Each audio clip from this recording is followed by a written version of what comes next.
I watched over 50 new horror releases this year, and 30 of them were good.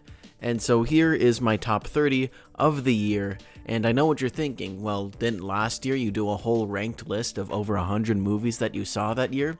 I did, and I'm still doing that this year, but if you want to know how to watch it, stay till the end of this video. And before we get into it, of course, this is just my personal list. I know the top 5 are gonna cause some chaos and drive people to hate me and never trust my opinion again, but that's the fun of it. Leave your list in the comments below, and let's begin. At number 30, I'm going to say Werewolves. This movie just came out. It has Frank Grillo just being a big, strong American man. Pure, B-movie fun. The practical effects in this are amazing. I love the werewolf, physical costumes that they wear, and the close-up shots of it are just mwah. The only thing that brings it down is just the low budget, and the CGI moments can be a little iffy. My number 29 pick, I know some are going to say this isn't a horror movie, but I'm just going to say it anyway. It's Beetlejuice. This is just one of those movies where you can tell the cast is having fun the entire time and they want to be there. It's not just another paycheck for them. They actually care about this franchise and these characters. And just the love the actors have for this film makes up for any story issues that it may have, because it has a bit of story issues. My number 28 pick is Rumors. This is a movie where nothing happens, and that is the point of the movie. It's about a group of politicians at the G7 summit where a disaster breaks out, and of course, the politicians do nothing during a time of crisis. Sounds about right to me. At number 27, I have the movie Trap. And I'll say it once and I'll say it again, I love old, and I'm so glad M. Night Shyamalan can just continue making whatever original movies he wants and whatever ideas he has. And this was a fun idea and concept for a movie. I just wish that it stayed at the concert for the whole movie. It's why did he have to leave the concert? But the stuff at the concert was great. My number 26 pick is Blink Twice. This, I think, is a great directorial debut from Zoe Kravitz. It's a slow burn thriller, but once you realize what's going on, it just goes 100 miles a minute from there, and you can't look away. My number 25 pick is Speak No Evil. It became a meme about how much this trailer was being played in theaters, and I've probably seen the trailer for this over 100 times now. That being said, I think the trailer makes it out to be some crazy movie with huge twists and turns, but actually, it's a fairly straightforward movie carried by a great performance by James McAvoy, and if you go in with reasonable expectations, you'll have a good time. At number 24, I have Smile 2. If you've seen my video about it, you know I have some problems with it, but overall I think there are some great scares, great practical effects, and a great main performance by Naomi Scott. Also, I cannot stop listening to New Brain. Please, someone take that away from me before it ends up on my Spotify Wrapped next year. At number 23, I have Y2K. This brought me back. Not in the sense of I was a 90s kid, because I was not, but it brought me back in the sense of coming of age films and comedies, and this is the hardest I laughed in a theater in a while. My only real problem with the movie is that the beginning is just beat for beat recreation of Superbad, but once the robots come alive, it completely breaks out of the Superbad formula and paves its own way, and of course, the practical effect robot costumes were awesome. At number 22, I have Milk and Cereal. This is a low-budget indie film that you can watch right here on YouTube by Curry Barker. I think him and the rest of the cast and crew really put their all into this movie, and it's a found footage movie about a prank gone wrong, and there's so many twists and turns that it takes, and it's really impressive what they were able to achieve on such a low budget, and I would love to see Curry Barker's next film in theaters, hopefully. I'm rooting for him. At number 21, I have Azrael. This takes place after the Rapture, where humans can no longer talk, and it stars Samara Weaving, who I'm a big fan of. The movie is basically one long chase scene of these people hunting down Samara Weaving, and she has to escape by any means necessary. Now that I'm saying it, it sounds very familiar to another movie. The ending, that caught me off guard. That was crazy. I loved the ending, so go check this out. We've reached the top 20 now, and I know I'm gonna get some heat for this number 20 pick. It's hard to say with a straight face, but I genuinely do believe this. Number 20, I have Tarot. Okay, I have Tarot. And if you don't know why, if you think I'm stupid for choosing it, I made a whole video about why I love this movie. I think it's important to the Hollywood system. It's important to us as a culture. It's important to kids these days. It's important. It's an important movie, in my opinion. I think we need PG-13 slashers, and Blumhouse just has a monopoly over PG-13 horror movies, and they decide not to kill people. Like, when was the last time someone died in a Blumhouse movie? I don't know, so I'm glad Tarot exists for that reason. And I just had such a fun time watching this at the theater. Yeah, there's some cringe moments, cringe lines, and I think Jacob Batalon unironically gives a great performance because he knows what kind of movie he's in, and he's just hamming it up so much. He was so funny. And also, there were good practical effects moments in there with the costumes and the scares. And so, yeah, if you want to know more thoughts, check out my video on it, but I'm a Tarot fan, what can I say? My number 19 pick is A Quiet Place Day 1. I loved the subversion about how you think it's going to be some big New York disaster movie, but it actually turns out to be an intimate character study about Lupita Nyong'o, who gives a great performance, and about her coping with the fact that she knows she's going to die, and it just so happens that the end of the world happens around her. My only real critique with it is that I wish we just saw more of the day one-ness of it all. Basically, she blacks out, and by the time she wakes up, people have already figured out how the aliens work, and I'm like, no, I wanted to see people figure out how the aliens work. That's my only problem with it. At number 18 and 17, I have two very similar movies, but also pretty different movies. At number 18, I have Immaculate, and at number 17, I have The First Omen. Immaculate was a fun surprise coming out of nowhere. How Sydney Sweeney produced this movie, really brought it up by its bootstraps, and she said, I want to make this movie, and I'm proud of her for that. And the story itself is so twisted and weird, and I found it very unique, and the ending really sticks with you. And The First Omen at number 17 may be a similar plot, but about something completely different at the same time, with great performances, and it doesn't feel too much like prequelness, except for the ending, which feels like an MCU end credit scene, where it's like, the baby's name is Damien.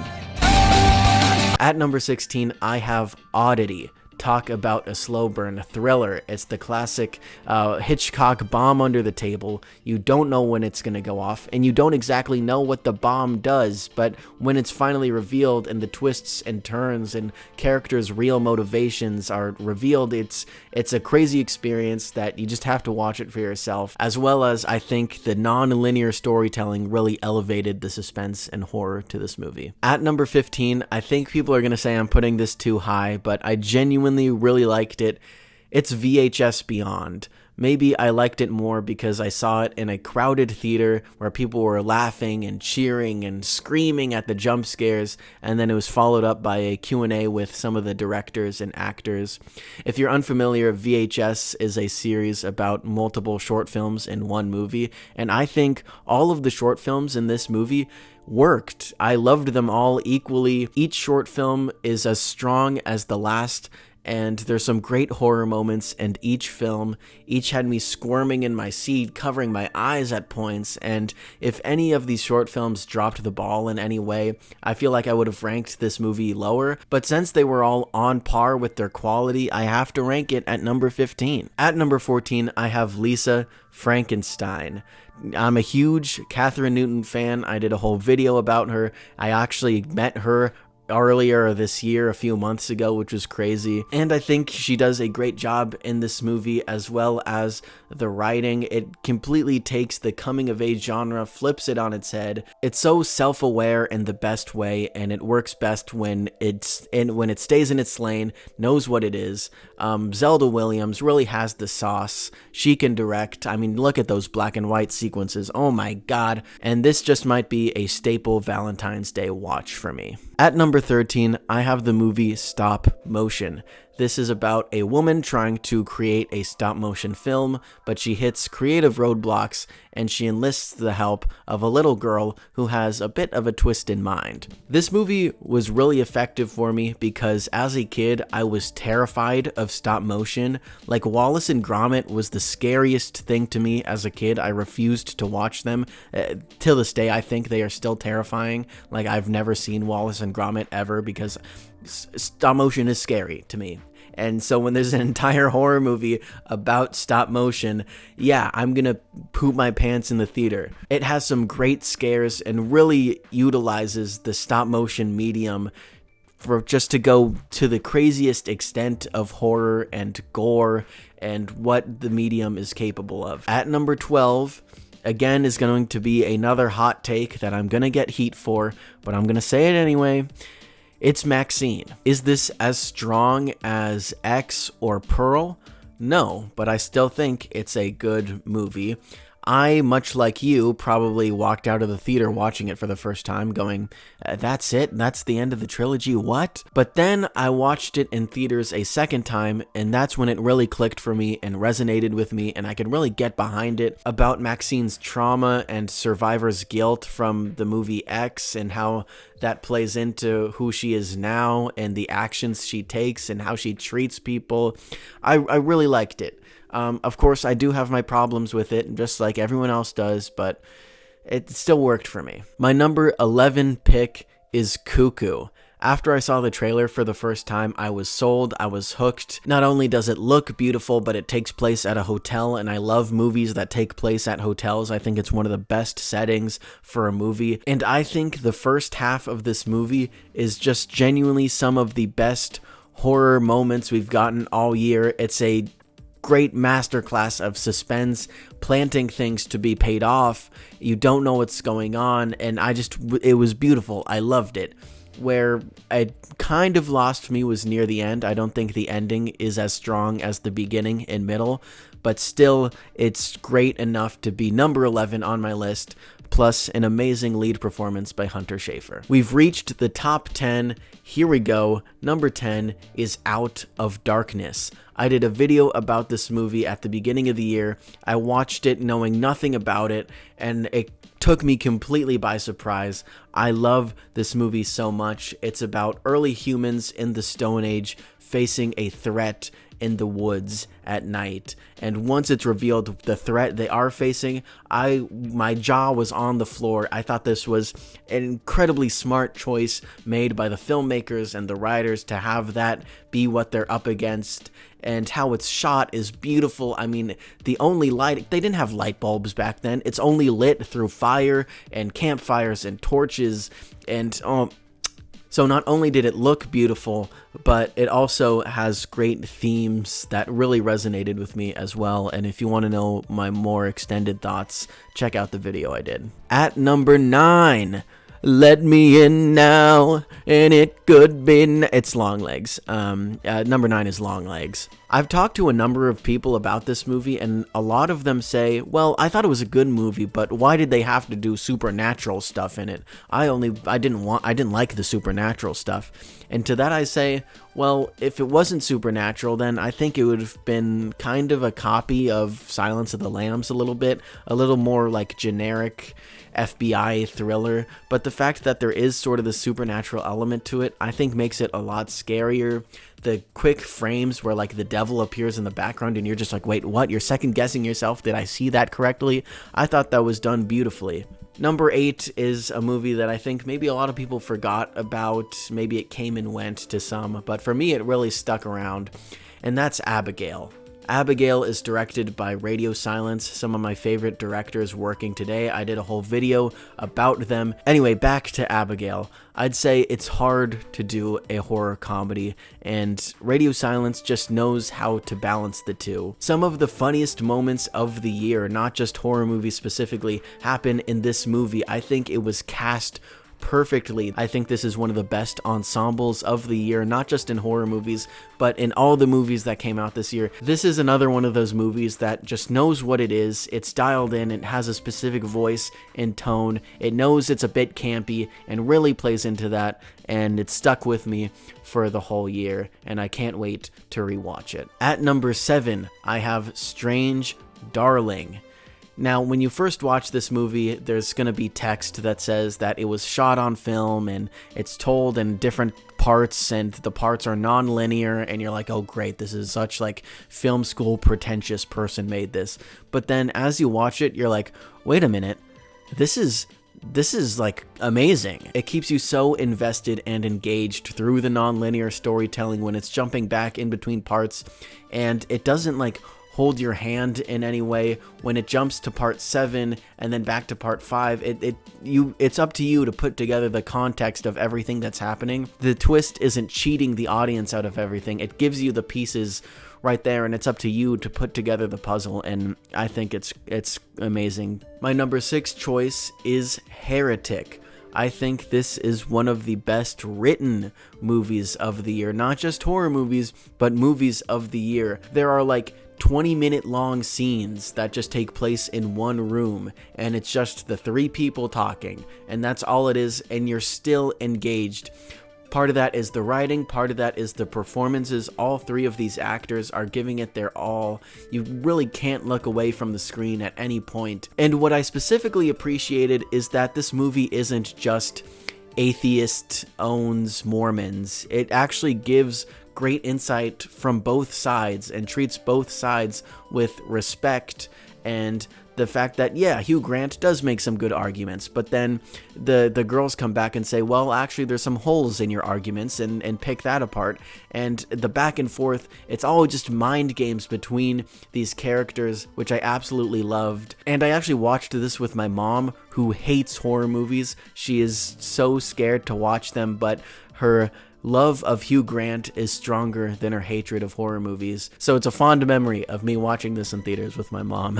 We've reached the top 5, and my number 5 pick is I Saw the TV Glow. I Saw the TV Glow is a much bigger scope than We're All Going to the World's Fair, yet it feels just as personal, carried by an amazing performance by Justice Smith. I'm so glad he's taking unique roles like this one and not just being typecast as the deadpan comedic relief that he usually is, that he really proves in this movie that he is like an actor's actor, and he can really do an array of emotions. It's a film about nostalgia and loss and longing and thinking about what your life could have been if you've made different choices. And it's honestly a heartbreaking film that next time I put it on, I'm gonna have to have a box of tissues next to me. We've reached the top 4, and I fear that I am going to get some hate for 3 of these movies, but hey, it's my opinion.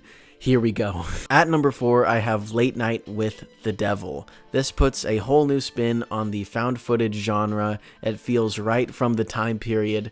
The sets and costumes and just the feel and look of the movie, it almost feels cozy in a way, like you are just watching your favorite nighttime show on your TV in your living room. But it also has the feeling of something sinister at the same time. You feel that something is off right from the beginning of the film, and as you watch everything play out in front of you, it's genuinely scary. And it could have been just this, oh, scary thing happened on TV and we found the lost tape of it. It is that, but it also has the other layer of selling your soul for success, and how far would you go for fame, and maybe the girl who's possessed isn't actually the bad guy of the movie. And just because I feel like I have to say this when talking about the film, yes, I completely condemn the use of AI in this movie. I think it's bad. I don't like it. Bad, bad, bad. AI is bad. At the same time, I don't think that one aspect of the movie undermines completely all of the hard work, effort, and passion multiple and hundreds of people poured into this movie. Both things can be true at the same time. Number 3 is another hot topic, but I'm gonna say it. In a Violent Nature. Again, I did a whole video explaining why I like this movie so much, and if you think it's boring and it's just a person walking for 90 minutes, I don't know what else I can say to convince you to like it. Just watch the video, and if you still don't like it, I've given it my all. I think this movie was made for horror movie fans in mind. Someone like me who's seen every single one of the Friday the 13th movies know how these slashers work and think, and how it plays with the genre and subverts it and gives us a whole new perspective on the slasher genre. For me, it had one of the funniest moments of the year. I don't want to spoil what it was, but my whole theater was cracking up, and at the same time, it delivers some of the most brutal, gory kills of the year. And I'm not even just talking about the yoga scene. All the other kills are just as great too, in my opinion. And it fired off on all cylinders on what a horror movie should be, what it should feel like, what it should look like, what it should smell like. I can smell it through the screen. That's how much I love this. And so, In a Violent Nature is number 3. At number 2, speaking of being able to feel a movie through the screen, I don't think any other movie this year does that quite like The Substance. After this movie was over, I wanted to throw up. My stomach felt queasy. The sound, the score, the visuals, the way the framing, just from Dennis Quaid eating crawdads alone, I wanted to throw up. That was some of the worst, horror moments of the year, was Dennis Quaid eating crawdads. But no, genuinely, this movie has something to say, and it's unashamed of its themes and what it's going for, and that's completely supported by Demi Moore's performance and Margaret Qualley as well. I'm so glad both of them are getting awards recognition. I love the simplicity of this movie. It's not trying to be some huge world-building thing. It only gives you the details that you just need to know. It delivers some of the best horror moments of the year. It goes in completely different directions than what you were expecting. Obviously, when Demi Moore's reading the rules for the first time and it's switch off every 7 days, someone could probably guess that, yeah, she's probably going to break those rules. But how the rules are broken and the consequences of those rules are just nothing I could have ever thought of ever. There's amazing practical effects. It was shot with just this ambition behind it. The techno score underneath I've been listening to in the car, and just the raw and vulnerable performance from Demi Moore specifically, I think it just all comes together to create one of the best movies of the year. We've reached number 1, and I know I'm going to get some hate for this because I already have, because I made a video explaining why I liked it, and I got a lot of people disagreeing with me. People saying I was paid by Disney. I was not, because if I was, I would be probably in a beachside mansion right now. But yes, my number 1 horror movie of the year is Alien Romulus. I saw this movie 3 times in IMAX, and it's probably one of my favorite movie-going experiences of the year. Watching it for the first time in IMAX, the screen completely took over my field of vision, and when they go in zero gravity for the first time, I felt as if I was floating out of my seat. I was turning with the movie, and it gets in your head. It really immerses you within this world. I think the production design of every single Alien movie has just been some of the best stuff to come out of Hollywood ever for sci-fi, and you could really tell that the people who did the production design on this movie were such fans of the original and wanted to pay homage and be respectful of the original Alien vision while doing something completely new, and I think that's what a legacy sequel should be. I said it in my Alien Romulus video, but I think it could have just been so easy for them to pay Sigourney Weaver millions and millions of dollars to come back as some old jaded person with a gun being like, okay, let's do this one more time. But they didn't do that. It's a new story with new characters that you actually feel for and care for, and they have conflict in between each other. They sometimes disagree. These are just kids who don't know what they're doing. There is no science officer on board. They're trying to escape the planet, which just goes for the ultimate anti-capitalist message that the Alien films have always had. I think it underscores that beautifully, fits right into the franchise, looks like it It belongs in the franchise. Fede Alvarez, if we're talking about directors who have the sauce, he definitely has the sauce. Kaylee Spaney is wonderful, gives an amazing performance, but the real show stealer for me was David Johnson and how he was able to play so many different variants of his character depending what computer chip he had in his brain at that moment. He really stole the show for me. I can't wait to see what that guy does next. And this movie just has an understanding of stakes. Just when you think the characters have figured something out and they think they're safe just for 1 second, something else goes wrong that was worse than the original problem that they're dealing with, and that's how the Alien movies have always worked. It's just this escalation of things getting worse and worse and worse. The classic Alien fourth act that it delivers was just some of the best of the year, and that creepy thing at the end, which I won't spoil, it still haunts my dreams, like it's in my nightmares, okay? And I think that plus the substance is just some of the best practical effects. I think it was a great year for practical effects in horror movies, and I'm just a huge Alien fan. Oh, see, I was foreshadowing it this whole time with what I was wearing. I love the Alien franchise. Call me a shill, call me a Disney simp, but that's my opinion, and if you're confused about it, you can go check out the video I did about it. Whew. So those are my top 30 horror movies of the year. For some reason, the audio didn't record, but this is me in my car right after watching Nosferatu mere hours before this video goes up. As you can see by my body language, I am ranting and raving about how good it is, and how I'd probably now put it at the number 2 slot on my list, with wiggle room to eventually maybe be number 1. I'm gonna see it again in IMAX next week, and after that maybe it just might be number 1 because that's how good it was. So go check out Nosferatu, it was amazing. Wow, what an amazing list I made. But what if I told you there were 100 other movies that came out in 2024 that I didn't talk about in this video? Like, what are my thoughts on Dune Part 2, Challengers, Madam Web? Well, lucky for you, I made an entire video where I go over every single 2024 movie I watched this year. Spoiler alert, there's 137 of them. And how can you watch that? Well, becoming a member here on my channel. Earlier this year, I made the decision to only make videos about horror movies and focus on that. And I've been loving it so far, but sometimes I want to talk about non-horror movies. And I thought the best way to do that was make a channel membership page where I can upload reviews and rankings and other lists of sorts that don't have to do with horror movies as much. It's all here on the same channel, just under a paywall, which is only 99 cents. It is quite literally the cheapest option YouTube would allow me to choose.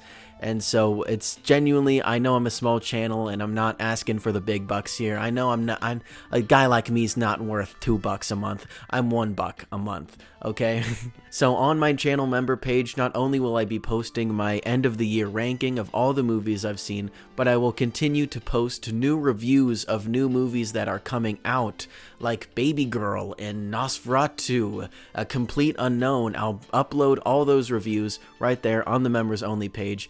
And it's just a great balance of still only talking about horror on this channel while also getting to talk about other stuff somewhere else. But don't worry, if you don't want to pay for it or can't afford it, all the main stuff on this channel is always going to be free. It's not going anywhere. All my well-researched, scripted, and edited videos are still going to be here for free. So I encourage you to consider becoming a channel member, but if you don't want to, that's totally okay too. I'm just excited for what the new year has in store.